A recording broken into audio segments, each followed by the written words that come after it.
darating ang panahon na mawawala tayo sa mundong ito. At kapag dumating ang panahon na yun, hindi mahalaga sa kung gaano karami ng pera ang naipon mo sa bangko.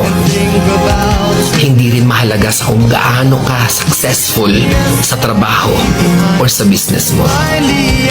At lalong hindi mahalaga sa kung gaano kaganda ng mukha at ng katawan mo. Dahil ang mahalaga pagdating ng panahon na yun ay ang sagot sa tanong na naging masaya ka ba? Nagawa mo ba ang kagustuhan ng puso mo kahit pag-gaano ka malito sa mata ng mundo? Dahil sa huli naman, ikaw naman magdadala ng mga memories na yon sa libingan mo. Hindi naman ang mga tao sa paligid mo.